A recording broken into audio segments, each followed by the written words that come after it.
Kita tak bisa memilih terlahir di mana, namun aku percaya kita ada untuk sebuah rencana. Menjadi siapapun, tugas kita sama, menjadi berguna.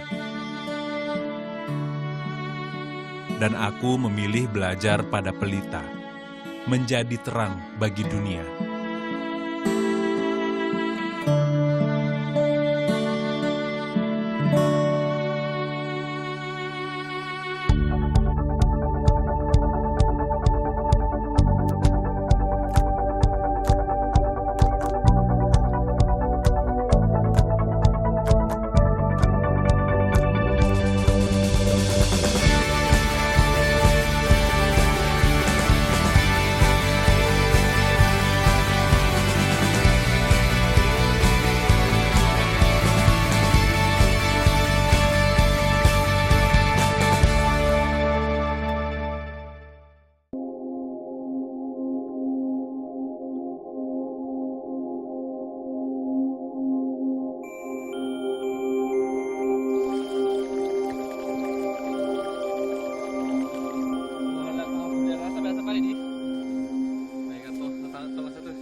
Kita ke arah barunya itu.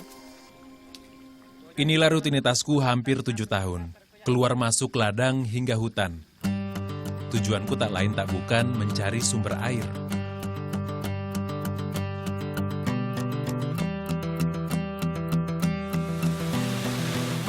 Air kumanfaatkan untuk membangkitkan listrik di Ampiri, kampung halamanku. Ampiri menjadi tonggak sejarah proyek mikrohidroku. Mikrohidro sebutan untuk pembangkit listrik tenaga air skala kecil. Ya, disinilah pertama kali aku melakukan percobaan. Meski awalnya banyak warga yang tidak percaya dan melewati percobaan berkali-kali, akhirnya listrik mikrohidro ini sungguh ada dan diterima.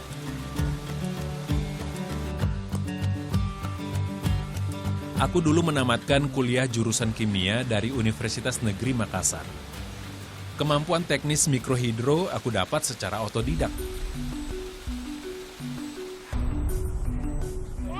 Ampiri itu nama desa tempat tinggalku, di lereng Bukit Copotile, Desa Bacu-Bacu, Kabupaten Baru, Sulawesi Selatan.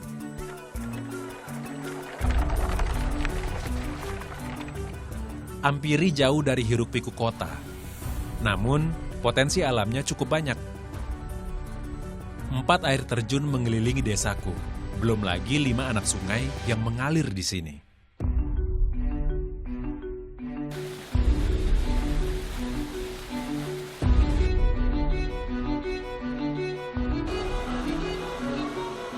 Tahun pertama jadi waktu yang cukup sulit bagiku.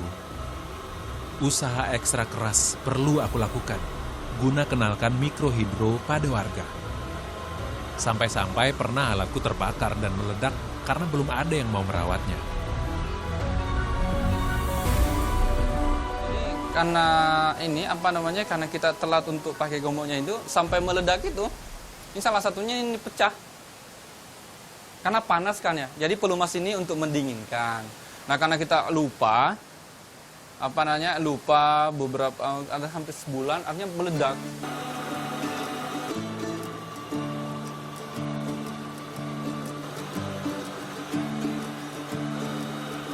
Perlahan warga Ampiri mau turun tangan merawat. Mereka adalah kader yang rela meluangkan waktu untuk menjaga listrik desa tetap menyala. Biaya operasional biasa digunakan sebagai uang lelah para kader dan pelumas turbin. Untuk ukuran pembangkit sederhana, daya yang dihasilkan turbin ini cukup besar, sehingga rentan dengan bahaya. Meski listrik negara sudah masuk desa, namun warga di sini lebih suka listrik tenaga air karena gratis. Kupikir listrik cuma-cuma ini adalah hadiah yang tepat untuk kampung halamanku. Nah, sebelum terlibat, ini kita briefing dulu. Ada beberapa gitu kan, ini kan salah satu aturan-aturan kita tempel gitu loh ya. Misalnya seperti apa, standarisasi listrik itu seperti apa. tanda-tanda bahaya seperti ini apa nih? Ini nggak boleh kepegang, misalnya sudah nyala, nggak boleh gitu kan. Kader seperti Pak Lakaseng ini mampu memperpanjang umur mesin turbin. Pura, ya aku mati lampu, no kita tuh malalan ini, terus sekitar ya ini sekitar serah, mati lampu, nompi ketua, terus ini ya ke mana prebosi agak tuh, no mati lampu, no di ketua.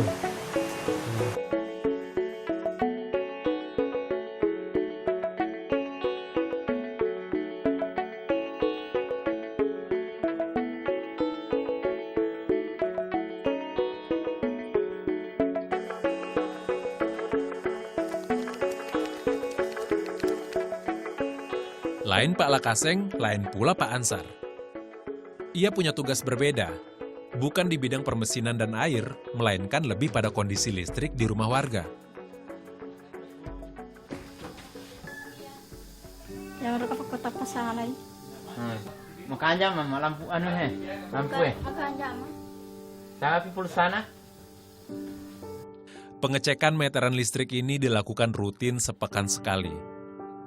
Tidak makan waktu lama, karena hanya ada 187 kepala keluarga saja di sini.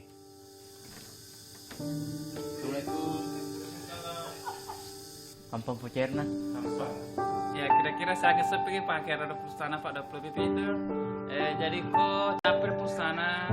Makanya tambah keterai. Iya makanya mah ketua KTP. Enggak kan biasanya kalau datang pegawainya kan setiap minggu. Kalau ditanyain kenapa ada masalah kah? Kalau ada masalah dikasih tahu, kalau enggak ada dikasih tahu juga enggak ada. Kegiatan ini dilakukan guna menghindari ketidakseimbangan pemakaian listrik atau mendeteksi dini jika ada kerusakan.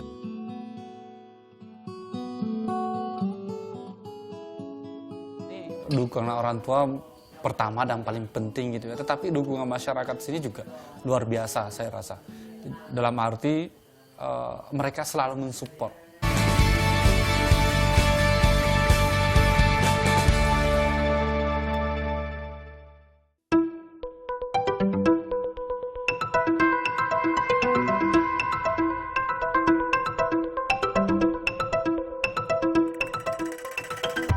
Kota, semua serba ada. Pesonanya begitu kuat, mengundang banyak orang mendekat. Itu yang kupikirkan saat melihat perkembangan Makassar dari waktu ke waktu.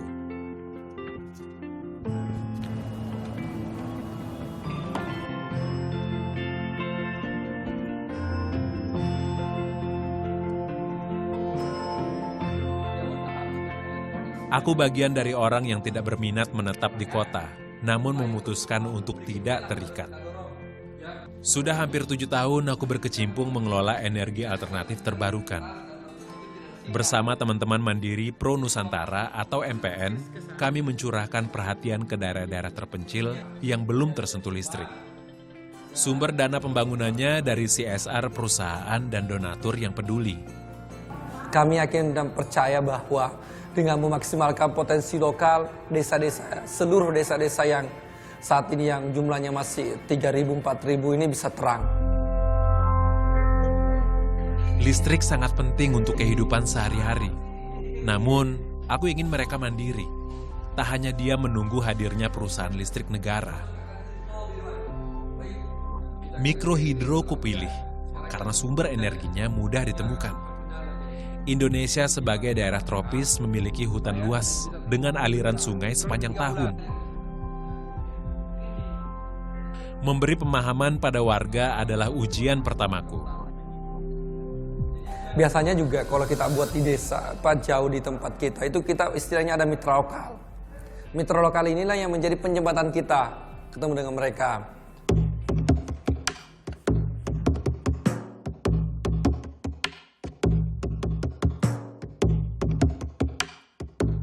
Usahaku membangkitkan listrik dengan mikrohidro tak semulus jalan tol.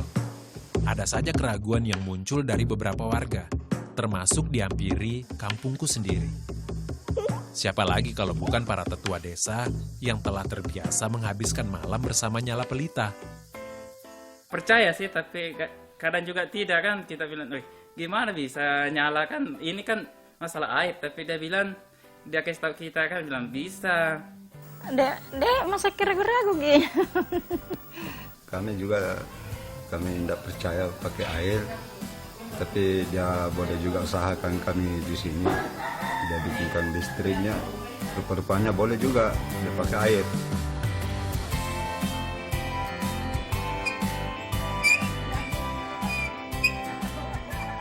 Aku bahagia.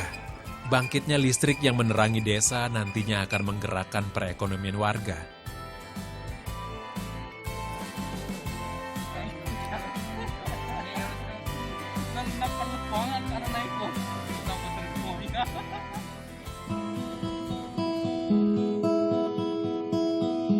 Semenjak adanya listrik, aktivitas kami tidak lagi terhenti setelah matahari tenggelam. Waktu di Ampiri jadi lebih panjang. Kegiatan hingga malam hari kini bisa dilakukan dengan leluasa. Kesenangan salah satunya terpancar dari keluarga kecil ini. Fatmawati, ibu 4 anak ini, kini punya kesibukan baru di malam hari.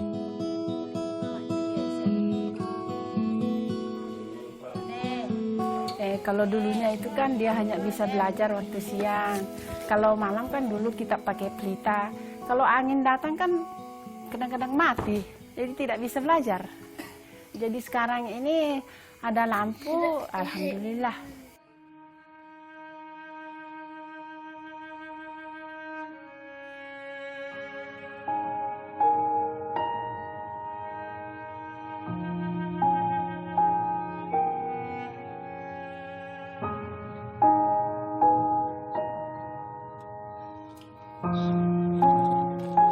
Kiranya listrik juga mampu menghangatkan suasana. Sudah menjadi kebiasaan setiap aku pulang, sanak saudara dan tetanggaku datang. Mereka selalu haus akan kabar di luar sana.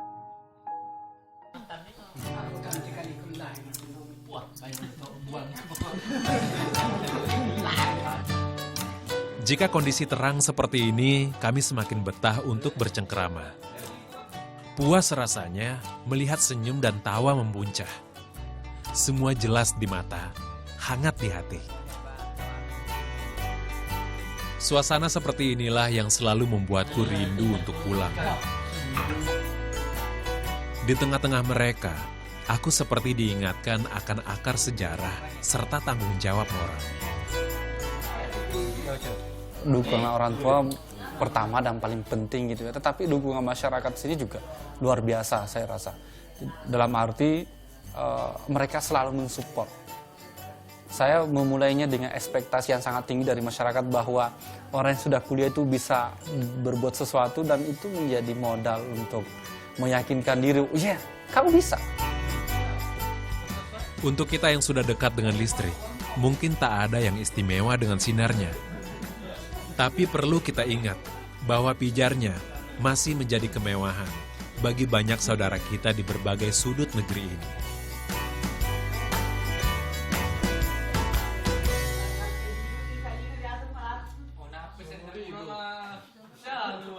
Kita punya harapan bahwa dengan lahirnya lembaga penelitian ini bisa memberikan solusi-solusi terbaru gitu loh untuk bagaimana mewujudkan 100% Indonesia.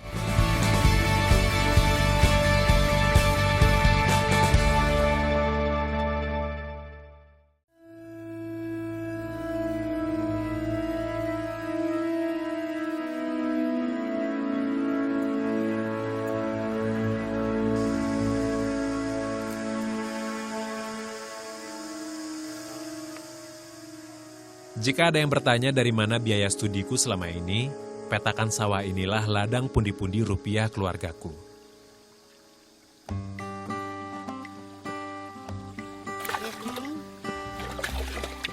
Ibuku, sosok penting di balik kesuksesanku.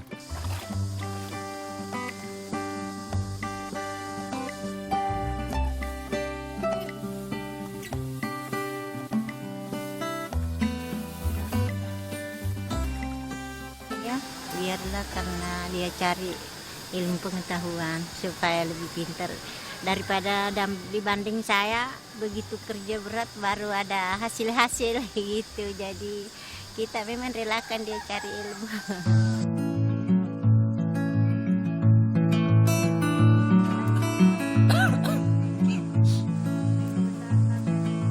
Ya, mungkin aku sudah jadi orang kota sesuai harapan ibu. Tapi buatku, alam pedesaan akan selalu kurindu. Dan Ampiri akan selalu menjadi rumah pertama. Sampai kapanpun, kemajuan Ampiri menjadi bagian dari tanggung jawabku.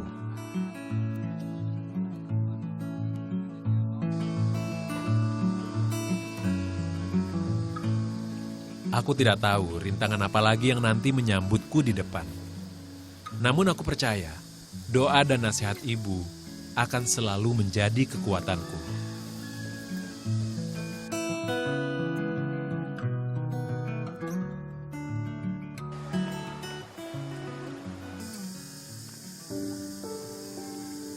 Benar ragaku jauh dari kampung ini, namun kemajuan desa tidak bisa aku kesampingkan. Perkembangan kampung Ampiri selalu sampai di telingaku karena memang aku peduli.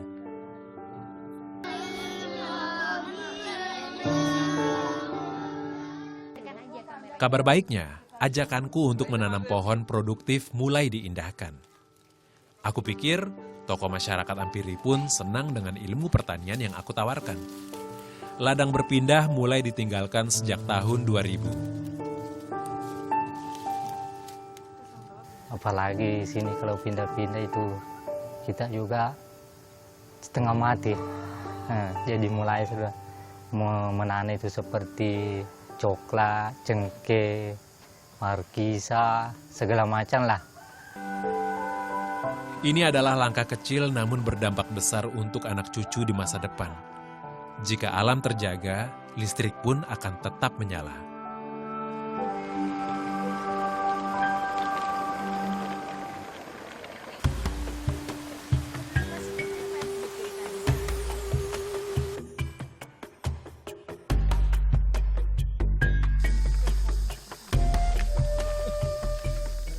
Aku telah membuat pembangkit listrik mikrohidro di 7 desa terpencil di Sulawesi dan Maluku. Aku punya mimpi besar. Suatu hari akan ada banyak energi terbarukan di Indonesia. Dan nantinya semakin banyak orang yang peduli pada energi non-fosil. Jadi kalau misalnya ada masalah,